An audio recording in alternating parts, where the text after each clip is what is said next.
Hey, I'm Tim Bratz. Got some exciting stuff for you guys today because we're going to be going on site to a development project that I'm doing outside of Savannah, Georgia. A little bit of backstory on this is I actually was a passive partner in this project when we took it down about 5 years ago. We built out 83 townhouses, and then we bought more land to build another 82 townhomes. And my joint venture partner down there, he's the one who did all the build out on the first phase, brought the land on the second phase. I brought money for it. I sponsored the loans on it. And what ended up happening was we built out the first project, and it's been going great, right? We have in-house management, very easy to manage. It's new construction, so there's very low maintenance, very predictable cash flow, no CapEx expenses, and so that's been great. Thing is my operating partner took down a lot of deals over the past couple of years and kinda was focused on some other projects. So it came to a point where he's like, hey, listen, you know what, it's just, I don't wanna focus on this one anymore. I think we should sell it. And I said, I get it, but I love this project. How about I buy it from you? And I become the active operating partner on it. And so that's the deal that we ended up cutting. Ended up being a great deal for him on the sell side. It was a great deal for us on the buy side. And so what we ended up doing is we bought the existing townhouses that were 83 townhomes, single story, vaulted ceilings. They had a 2-bed, 2-bath, about 1,100 square feet with their own little patio. There's on-site pool area, pavilion area, great community.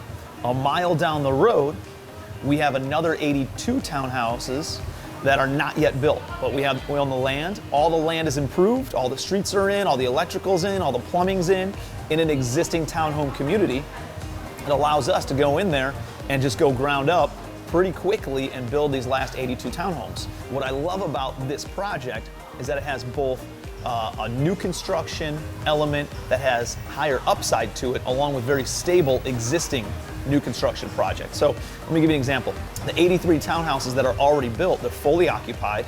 They have rents coming in, management's in place. It's a very low risk project, right? It's cash flowing from day one. Now, because of that, we're not gonna be able to buy it for pennies on the dollar, and that's okay. But we still got a decent deal on it. What really makes it exciting is the new construction side of things. Now, new construction is perceived to be a little bit more risky than something that's already stable and already built and already occupied, obviously. But it also has a lot more upside potential on the financial aspect of it. So what we've been able to do is balance those two things. You know, we don't have a lot of upside on the stable stuff, but it's very safe. We have more upside on the new construction, but it's perceived to be more risky. By doing both projects and combining them together, it offsets the risk and still leaves a lot of upside in the project. So here's what we're gonna do. We're gonna go on site with my joint venture partner. He's our general contractor and minority partner of the project. His name's Hank Maxwell. Hank's been one of my good friends for the past 10, 11 years. I've known him, and finally able to do a deal together. We've always been friends, always talked about doing some stuff. His background's in commercial contracting, and when this project came up, I was able to connect with him and bring him on as a joint venture partner. Essentially boots on the ground for the project. He lives in Charleston, which is about 2.5 hours away. And he's got the background of being in construction. So he understands how to go get the permits, how to work with the towns and the cities, how to take the engineering reports and the architectural renderings and actually turn it into something you can see, feel, and touch. And so Hank is heading down to Savannah right now, see what happens in this development phase.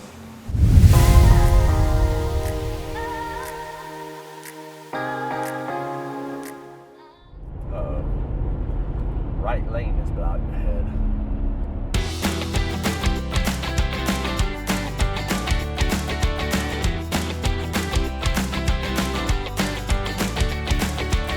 Whoa, now there.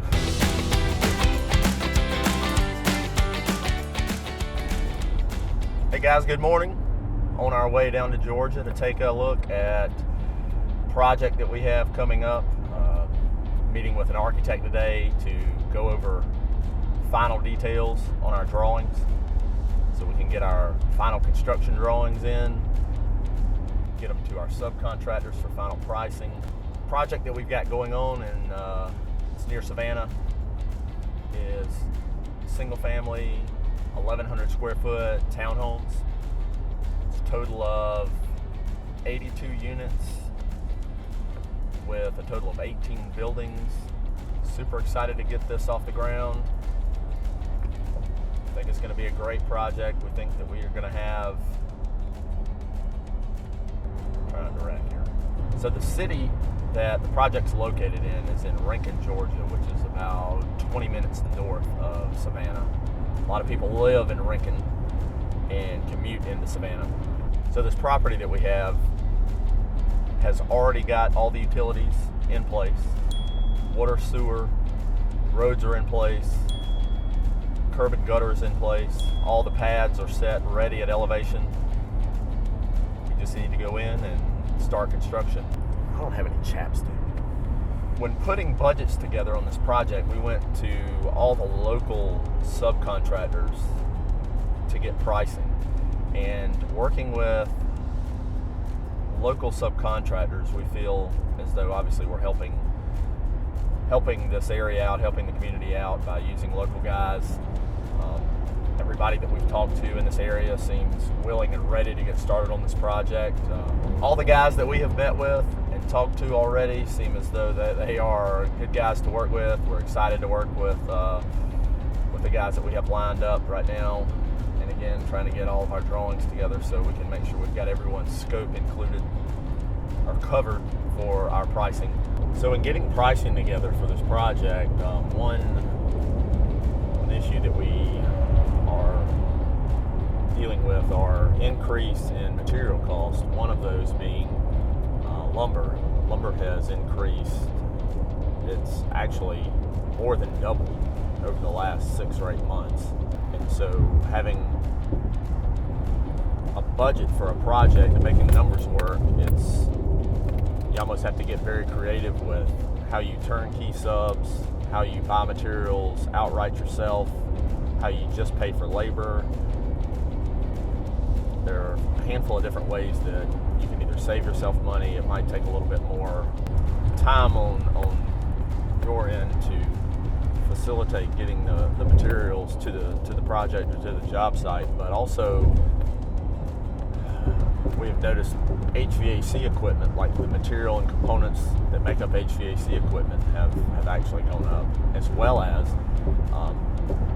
appliances. This might be alright. I'm not sure.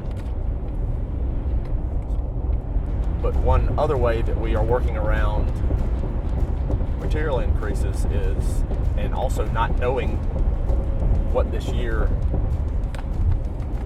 holds as far as price increases go, is trying to get subcontractors to make commitments on their prices, committing the prices for 6 months or a year or however far out that they can commit the pricing, and then after that time frame, keeping them within a percentage of where we would see an increase. Labor is not necessarily an issue that we have. There are still people that we can find that are willing to work to do the work, but material is probably one of the biggest items that is either finding it, having availability, or pricing. Rincon, Springfield, yes, this is it. Hey Doug, how are you? Very good. We are getting off of 95 right now. Yeah, that sounds good. If you just want to meet us over there, that works. All right. Well, I'll see you in a few minutes. Sounds good. All right. Yes, sir. Bye.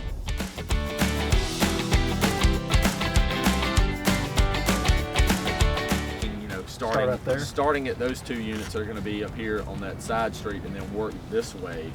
Yeah. Work this direction and go back down this road.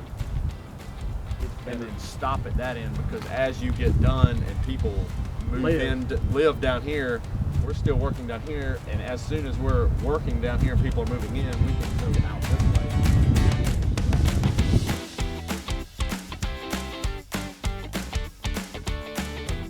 We're at the back of the property right now. So where all these pads, where it's all flat, is where all the buildings will be. We're gonna have buildings here, also across the street. We're gonna get rid of all this extra dirt that we don't need. You see all the utilities are in place. Electrical, plumbing, 2 lots here, 2 lots, building pads here, building pad here, building pad here, and then this is now coming into the other neighborhood. So with our architect, we're meeting with him to go over the details, and some of the items that we have to discuss with him include making sure that we have the correct finishes in place. We have to make sure that all of our handicap and ADA access for each unit is covered. We have to make sure we have all of our code items correct. So when we go to permitting, there's not going to be any issues for permitting. Oh, it's pretty awesome right now. Good stuff, right? That's amazing. Hank knows his stuff. We have a great team of A players that we're working with down there, so we're really, really excited about this project. Here's what's going to be cool about this series. We're gonna refilm and show you step by step, kind of through the progress of the build out of these things, and you're going to watch them go vertical as we build out the project, and you're going to watch us go through the leasing phase, you're going to watch us go through the stabilization phase, refinance these properties, and then hold them long term to build legacy wealth. So I'm excited for all the future episodes you're going to see with Hank, me, my team, and a lot of exciting stuff coming down the pipeline. So appreciate you guys.